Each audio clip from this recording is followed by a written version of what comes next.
When looking across horror in search of the best twists and deviations that we can find, there are plenty to be offered up for debate. Whether it be something as recent as Jordan Peele's Us, or the franchise-spanning Saw, which has been an ongoing thing from 2004. Even with these and several others thrown into the mix, it would be naive of anyone involved, myself included, to not acknowledge 2001's The Others as a clear contender for that title.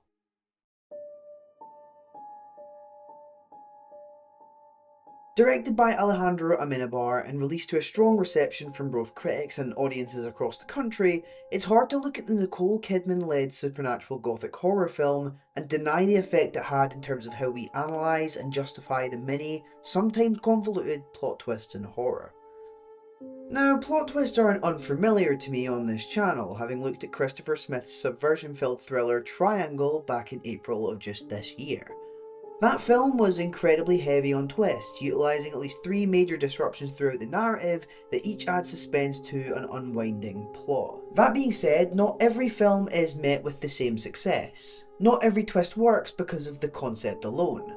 If the writing doesn't facilitate one's existence, it can come across as more shallow and tacked on, more of a desperate gimmick than any meaningful inclusion meant to add an ounce of nuance to the product. The Others is a major exception to the latter. Filled with a lingering curiosity that heightens the level of classic horror representation on display, Amenábar delivers on a more than satisfying level of terror and subversion. Now, before we get into the hows and the whys of that, I'd like to take a moment to say that if you do go on to enjoy this video, then leaving a like and subscribing so that you don't miss out on future stuff goes a long way in helping this channel grow. We've got the plug out of the way now, so let's dive in. Nicole Kidman plays Grace Stewart, a mother living with her 2 children, Nicholas and Anne, in a remote country home in Jersey, set in 1945 during the aftermath of World War II. The home is an amazing location for a horror story that tries to capture the exact vibe that The Others wants. Enriched with an atmosphere that resonates so much with the classical ghost stories that have been told in the past, it's right in its comfort zone around this set. Filmed across several locations, including Spain, with brief filming segments in the UK, Jersey itself, and even New York, the house lends greatly to the tension that the movie holds. And Amenábar takes great care in framing the house in a way that makes it feel like a character itself. Nicholas and Anne suffer from a very rare disease, xeroderma pigmentosa, a real disease that affects approximately 1,000 people on the planet today. It's a form of extreme photosensitivity that heavily restricts them, being forced to live by several complicated rules to be protected from the sunlight that threatens them and their lives daily. This bubble that the family lives in is one day met by intrusion upon the arrival of 3 servants who arrive at the home. The timing of this also lines up with the beginning of a series of disruptions for the family, with several strange events occurring that all involve the children in some way. The horror is slowly built through moments throughout the first and second act, and it's spearheaded by an emotionally resolute performance from Kidman. The story finds Grace in what appears to be her everyday state of living, slowly derailing and being sent into a spiral of discontent as that life is threatened by some otherworldly force. There is some real tension amongst great scenes sprinkled throughout here, including the sound of a piano being played from within what should be a locked room, as well as the discovery of a Book of the Dead and doors being left open mysteriously despite Grace's certainty that she had closed them. The Others features several of the go-to concepts within the classic ghost story idea, but what subverts and ultimately assists in offering such a fresh face for this side of the genre is Amenábar's vision for how this was supposed to look and feel. The development came at a time when Amenábar himself had grown fatigued and worn on the common aspects of horror at the time. From the layered self-awareness and meta-humour to an indulgence in expensive, gory practical effects that are played for shock. To prepare for this project, he put his work in, studying classics within the genre to ensure that his story would be grounded, real, and most of all, terrifying. At one stage, the movie retreats into a panic-induced game of cat and mouse, with our protagonist becoming the second Grace on Media 13 to rep a shotgun as she attempts to hunt down intruders within the home.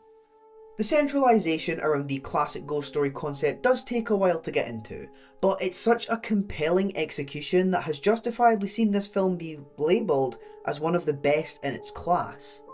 Throughout all of this, the servants have always been framed as quite an unusual presence, always having this air of unease and uncertainty to their screen time.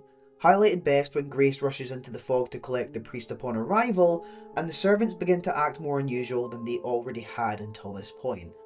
Grace is lost in the fog here, but soon discovers that she isn't alone. Against all odds given what they know, her husband Charles emerges from the distance. This should be a miraculous and joyous occasion. Her husband, who was believed to be killed in the war, is now back in her arms once more. Unfortunately, things don't pan out that way, and it isn't too long before things start to feel off. Charles doesn't seem himself, and little inconsistencies mean that he is eventually lumped in with the servants as something that just doesn't feel right.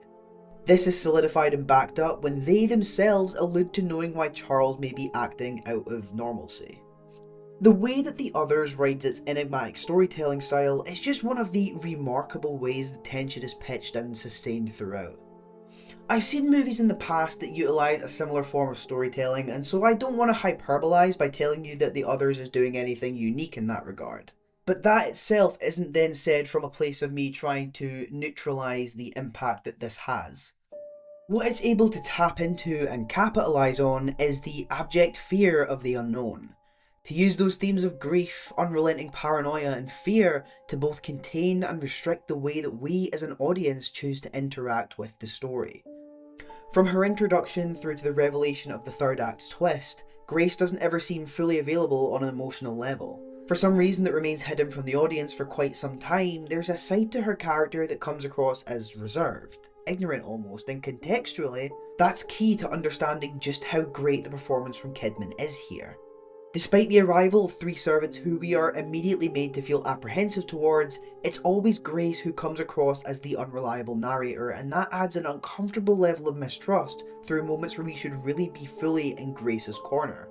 While never made overtly aware that there's any reason to doubt Grace, there's this underlying feeling of tension that clouds her actions throughout the film, and that leads us through the final act. Grace hears the sound of her children screaming in pure terror and fear, learning quickly that in the night, every single curtain within the home has been taken down, plaguing every room in a poisoned light that threatens the very life of the two people she loves the most. Tension begins to peak between Grace and the servants after she deduces that they had some form of involvement, and she banishes them from the home. As night falls, Anne and Nicholas leave the home desperate to search for their father and stumble across 3 marked gravestones in the mansion grounds. On those very gravestones are the names of each of the 3 servants, confirming Grace's feeling that there was something about them that wasn't to be trusted. Adjacent to this moment, we have Grace examining the Book of the Dead again that was found earlier, finding photographs of the servants in there too, which doubles down on the revelation that we have just been shown. This is harrowing, and it's met with a chilling score and haunting atmosphere as the movie free falls into thriller territory while keeping a vice-like grip on horror.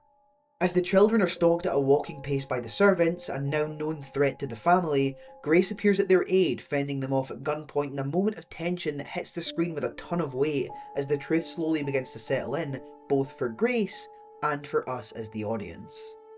As revealed, the servants died more than 50 years prior, with their cause of death being labelled as tuberculosis. This whole segment of the movie features some of the best acting from Kidman across it. She is consistently great, don't get me wrong, but she elevates herself to a whole new level, and it is a fantastic, emotionally distraught execution of a really well written third act. The kids are sent upstairs to hide by Grace, only to be found by the old woman that she had previously encountered, believing it to be Anne. Simultaneously, Grace continues to battle with the servants as they ominously tell her that the living and the dead must learn to live together. This cryptic line, when discussed with what we already know, could be construed in some way as the servants simply trying to appeal to the empathetic nature that they believe resides within Grace. And part of me wishes that was the case, because if so, Grace would have been spared from a whole lot of trauma that we're about to get into for the next few minutes.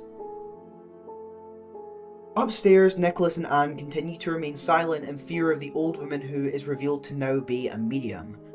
The insane thing that this movie does to turn everything on its head is that she isn't working for Grace to banish the servants as we'd likely expect given the information we have. This twist, as I reveal it, is going to touch on some sensitive points and uncomfortable subjects, so please just keep that in mind as I try to dissect this moment of complete insanity that redefines what makes a great horror twist. The medium is amid a seance arranged by the homeowners that turn out to be the parents of the boy that has been haunting Anne and Nicholas throughout the movie. As the truth slowly unravels before the audience, the entire film is blown apart. The real ghosts of this story have been the family we followed from the beginning. That is the defining factor that sets this so far above any other movie that tries to emulate a classic ghost story, because it plays with perspective and shows the narrative from the other side. So much of what we know now has to be reversed. Victor is a young boy being haunted by the spirits of Anne and Nicholas, with the parents being tormented by Grace, who is believed to have killed both of her children before ending her own life in a brief, tragic state of psychosis. The atmosphere surrounding this reveal is astounding, from the fear in the performances from everyone involved, to the sheer anger and fury from Grace as she finds herself rooted firmly in denial, tearing and tossing shredded paper across the table at the seance attendees. As much as the movie has done its best to make us believe otherwise until this point, Grace is in fact dead and is the ghost she has spent so long actively fearing. Grace is broken upon learning the dark reality of her situation, now forced to wallow in an intense pit of grief as the memories of those fatal final few moments return, fully allowing her to remember the events before the servant's sudden, unexpected arrival, which in hindsight now makes a lot more sense. Hungover with an undying sense of grief for her missing husband and the increasing cabin fever that comes with living isolated from the world, Grace had tragically gone insane. She had smothered Anne and Nicholas with a pillow, and when faced with the reality of what she'd done, had put a gun to her forehead and, well, you get the picture. However, when Grace felt no change and was suddenly met by the sound of normality in the form of laughing children, she interpreted this herself as God granting them a miracle, gifting a second chance to do things right. This is an incredibly bleak ending that hammers home the themes of grief and loss that are rife throughout the others.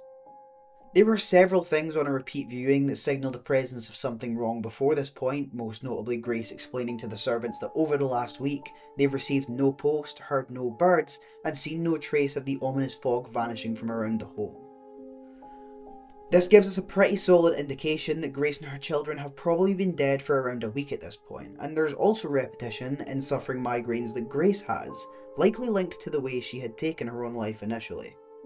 I want to circle back quickly to praising Nicole Kidman for what is genuinely a show-stopping performance.